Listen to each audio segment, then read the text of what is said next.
So there's a difference between an elected leader and a conqueror. A conqueror first identifies himself with his ethnic group, religious identity, and loyalist. And for him, the thought is that they deserve the booty of the war. And if you exclude some people from development for the fact that they have not voted for you, you have also set yourself for another war. You can win an election by a majority vote, but you can't have peace while sitting on that throne because of your exclusion of those whom you felt you have conquered. So when you have a nation like that, you're bound to have problems. We have had a series of leaders in Nigeria from 1999 to date. We have had them. But unfortunately, there are some leaders in this country and in our history that you can hardly see their own people being proud of them as tribalists. Let's go back into history. Pick Nnamdi Azikiwe. From his name, you know where he comes from. But why is it that all Nigerians, irrespective of any corner of Nigeria you come from, you believe that that is a nationalist and a hero? Why? He is the only person whom you can name Abuja Airport after him without any quarrel coming from any part of the country. But the sacrifice also you make, once you are accepted as a true national leader, you will also not be a hero to members of your ethnic group.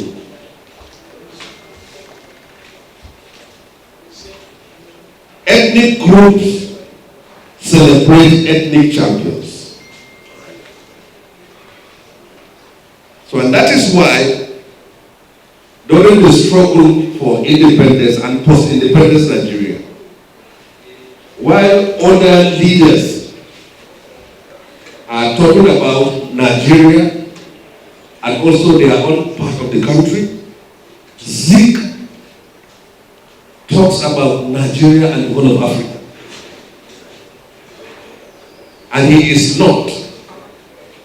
You hardly see today any house in this country where you will go in and see a portrait of Azikiwe, because he refused to be the champion of any ethnic group. So why can't we all be like Nnamdi Azikiwe? Why?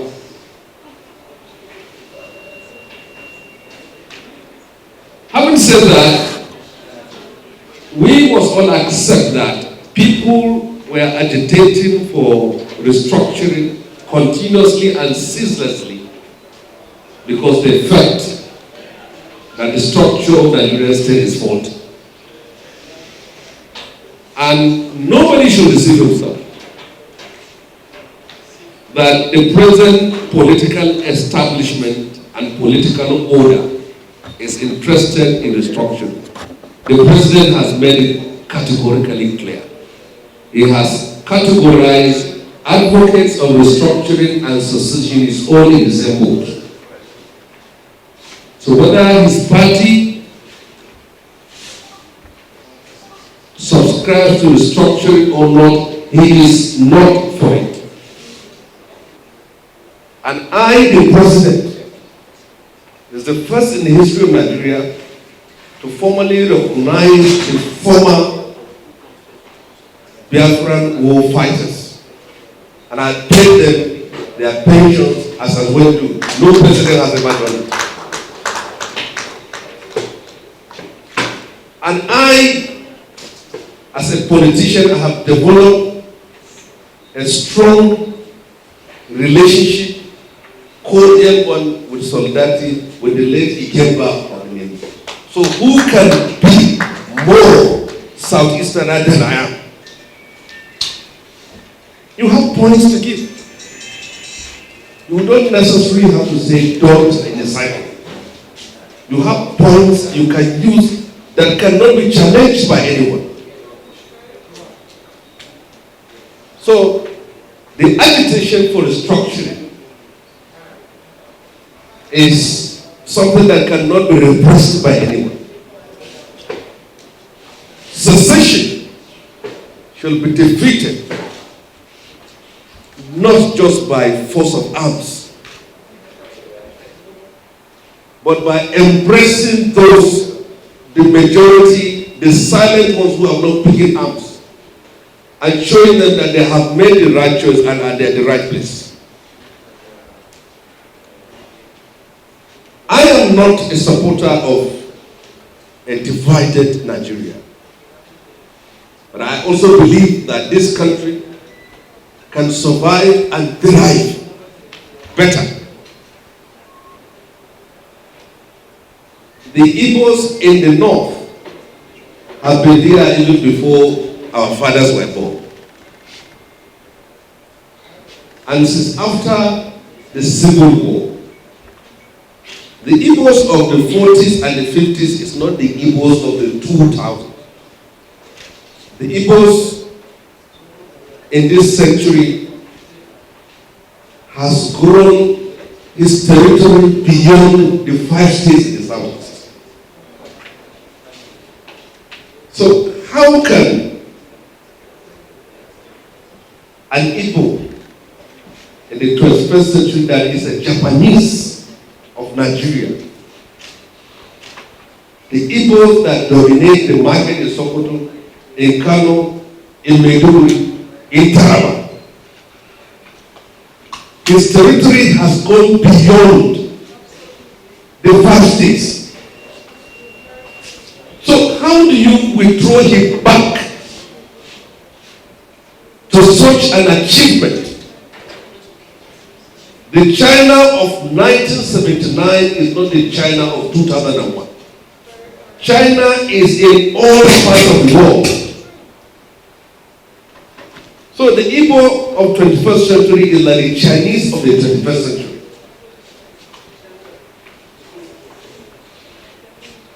You wake up, as Kaduna is where I come from and where I was born, even my parents were born.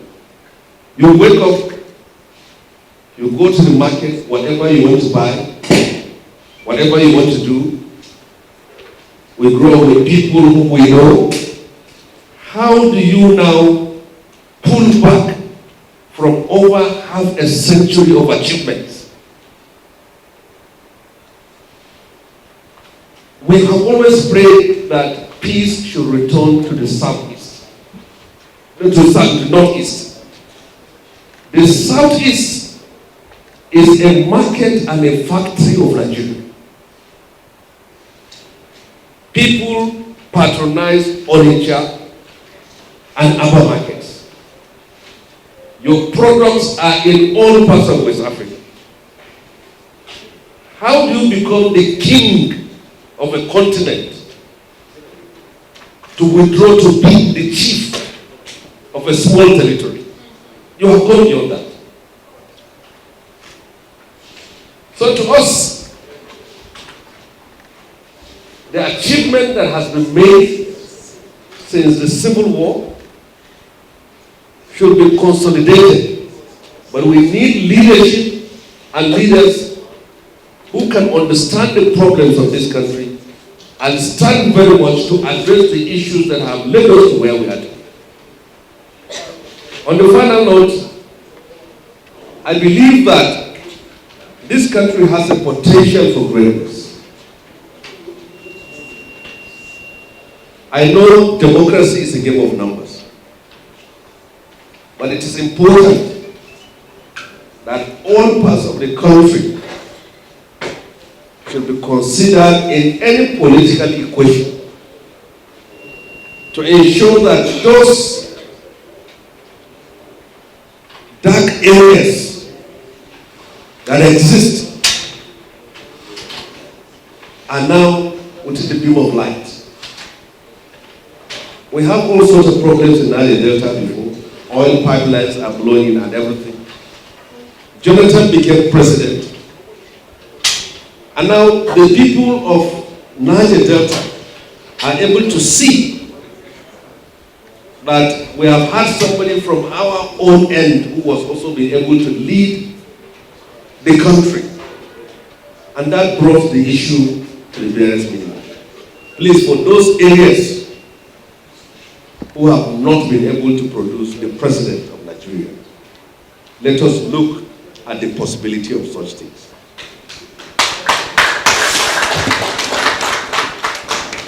I have said it, wars have meaning. They can bring peace and they can also bring war.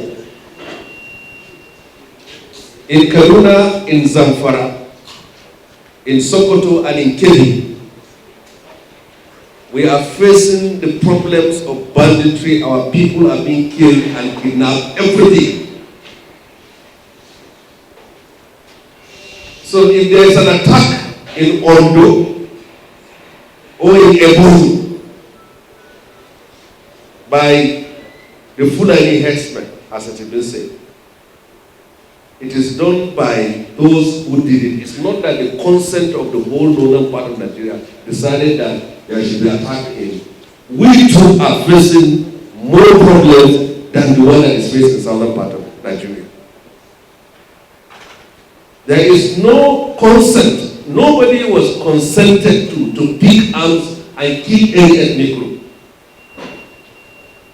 In Kaduna, where I come from today, you can't move 2 kilometers outside the city in peace.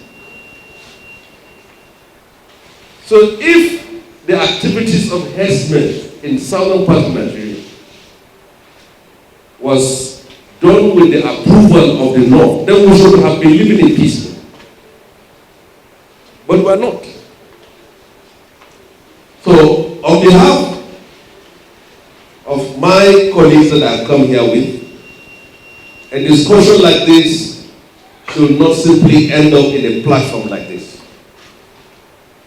Resolutions and contributions that are made in this platform should also be synchronized and be transmitted to places where it will add to or add value to the national debate and our search for a united, peaceful, and prosperous Nigeria. Nigerian leaders have a duty at this cross period of time. The generations that have experienced war have now either, most of them have died or they have grown old. Then it is incumbent on those with the experience to talk in a language that is courteous, respectful, and enlightening. Not in a language they understand. In a language that is enlightening, that is courteous, and that is also educative. To know the consequences of crisis. Some people don't know how to articulate, even if they have the points at hand. And sometimes it leads us to where we are. On the last note, I know very well that in the next 1 year plus, Nigeria will be headed to polls. But we must have a country first before we talk of an election. Where people are being slaughtered and kidnapped, where insecurity reigns in a country, I think the survival of the country should be of paramount importance and not the ambitions of individuals. We can achieve greatly. We are bound to live together and benefit from each other. The northern part of the country we have what the south don't have. The south have what we don't have. And this marriage is divine. If we have problem about this country, let us challenge the government and change the government and bring the one that will make this country better and not to break the country. Thank you very much.